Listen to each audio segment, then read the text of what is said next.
African civilizations more amazing than ancient Egypt.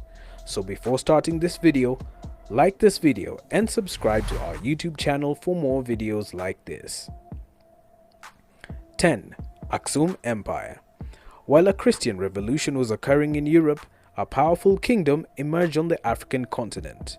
In present-day Ethiopia, the Aksum Empire became one of the largest markets of northeastern Africa with its epic trading and naval strength. As traders from this country were going past the Nile River and into Alexandria, Aksum dominated the coast of the Red Sea until the 7th century. Besides influencing other superpowers in Africa, Europe and Asia, this empire created Ge'ez, Africa's only original written script, and had throngs of foreign visitors. One Persian writer hailed Aksum as one of the 4 greatest powers of the world. Still, little is known about this impressive African civilization. Number 9. Benin Empire. A unique settlement in what is now present-day Nigeria, the Kingdom of Benin began when the Edo people cut down trees in the western African rainforest. By the 1400s, the little settlement had developed into a mighty kingdom. The rulers of Benin, called the Oba, had an unusual taste for brass in their stunning palaces. The Benin people also used brass in artwork, statues, and plaques depicting gory battle scenes. As for trading, Benin found wealth due to its location near the Niger River, which allowed merchants to trade with African kingdoms in the north. The south end of the empire was the Atlantic Ocean, which permitted ships to exchange goods such as coral beads, pepper, and leopard skins. European trade commenced during the 14th century. The Benin Empire came to an end when the British invaded to take Benin's resources and burned the empire to the ground. 8. The Kingdom of Ghana. Ancient Ghana, which sat on an immense gold mine, was so rich that even its dogs wore collars made of the precious metal. With strategic planning, powerful leaders, and an abundance of natural resources, Ghana soon became another big African influence. Trading with Europeans and North Africans, Ghana imported books, cloth, and horses in exchange for gold and ivory. Salt was also in high demand. Arab businessmen often struggled for months to reach the kingdom and trade. If someone was accused of breaking the law in Ghana, that person was forced to drink an acrid blend of wood and water. If he threw up the mixture, he was considered innocent. Otherwise, he was considered guilty and punished by the king.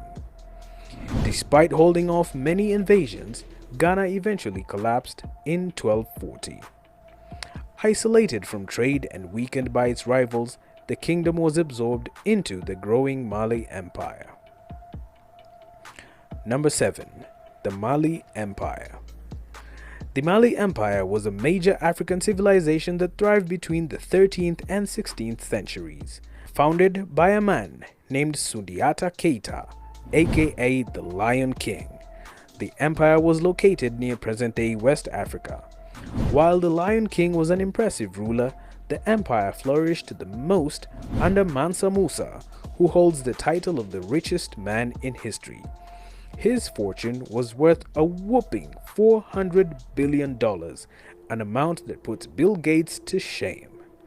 Musa also made Timbuktu, the Mali capital, the main center for education and culture in Africa, allowing scholars from all over the continent to come and study. Like Benin, Mali was successful in trade because of its location by the Niger River.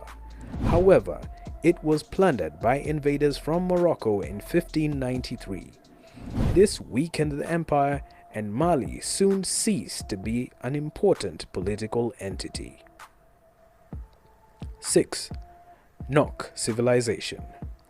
The first traces of this mysterious civilization were discovered in 1928 by a group of Nigerian tin miners. As archaeologists uncovered bits of pottery, rock paint, and tools, they were shocked to realize how advanced this previously unknown civilization was. During their existence from 900 BC until AD 200, the Nok culture created a complex judicial system centuries before modern ones were invented. Using several different classes of courts, they dealt with matters such as theft, murder, adultery, and family disputes. The Nok people were also the earliest makers of life-size terracotta statues. Their statues depicted alien-looking people with long heads, almond-shaped eyes, and parted lips. The Nok were also advanced in metalworking, forging small knives, spear points, and bracelets. In AD 200, the Nok population rapidly declined for no apparent reason. Famine, over-reliance on resources, and climatic change has all been proposed as explanations. 5. The Kingdom of Kush. Relatively unknown outside of Africa, the Kingdom of Kush was located in present-day Sudan. This civilization was strikingly similar to Egypt and once ruled like Egyptian pharaohs. The Kushites also mummified their dead, built pyramids as burial grounds, and worshipped crazy gods. However, there were several key differences between the two cultures. Iron had become a huge resource for Kush, while the Egyptians were still discovering the wonders of this metal. Women also played a much bigger role in Kush society, and queens often succeeded the kings. In fact, one of the biggest pyramids in Kush was built to honor a female ruler. Kush was also famous for its archers, who were often depicted in artwork. However, it's theorized that their culture declined after Kush was invaded by Ezana from Aksum and then taken over by a new society called the X group, aka the Balana culture. 4. Songhai Empire. The Songhai Empire spanned thousands of miles across much of Western Africa.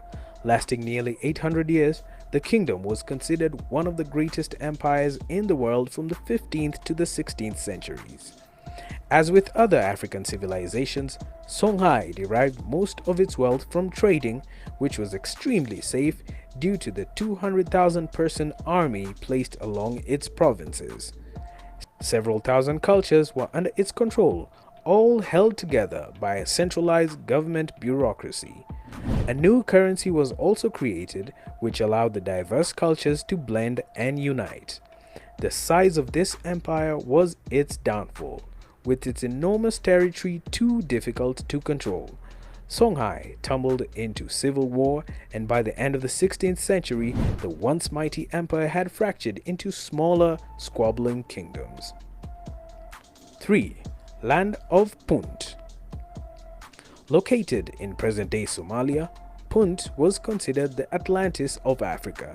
Unlike most African civilizations, the people of this land of gods were described as having dark red complexions and long hair, and citizens lived in reed huts suspended on stilts above the water. Trading missions between Egypt and Punt were common, including the first documented flora exchange, when Queen Hatshepsut traded trees during her famous expedition. All sorts of goods were exchanged with Punt, from incense and ivory to human dwarfs and pygmies. Although the exact location of Punt is still debated, it was described as being lush and green. Sailors most likely reached it by traveling through the Red Sea or drifting down the Nile in small sailing boats. Many people believe that Punt had a huge influence on Egyptian culture, from their literature to their religion. Despite this, some historians question whether Punt even existed. 2. Zulu Empire. The rise of the Zulu Empire wouldn't have happened without wedlock. The start of the kingdom was spurred by Shaka Zulu, the illegitimate son of Chief Senzanganoka. After dodging several attempted murders and bloody family disputes, Shaka became chief of the Zulus. Using his groundbreaking military tactics, Shaka helped the empire rise to its rich and famous heights. The Zulu Empire's biggest accomplishment stems from being one of the most feared African civilizations during the colonial period. By introducing the Iklua spear and creating the bull formation, Shaka trained his warriors so well that they eventually defeated the British invasion. The Zulu grew into a powerful but violent empire. However, by the 1900s, it had been absorbed into the Cape Colony. Today, parts of the Zulu form the modern country of South Africa. Number 1. Ancient Carthage. An early Phoenician settlement, the ancient city-state of Carthage was located in modern-day Tunisia and covered most of the Mediterranean. Its strategic placement and abundance of trade allowed Carthage to grow quite wealthy, as the Carthage people were extremely skilled in furniture crafting.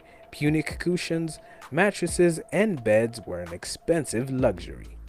At one point, their Roman rivals unsuccessfully attempted to copy their designs. Carthage also created an intricate system with governmental checks and balances, wrote a constitution, and managed an extensive library. Unfortunately, most of their literature was destroyed or given as gifts to the Median kings. Only one book remains, a manual on agricultural technique that was translated into Greek. Eventually, Carthage was burned and plundered by the expansion of the Roman Empire. However, the Carthage city-state left an indelible mark as a rich trading empire and a powerful commercial force.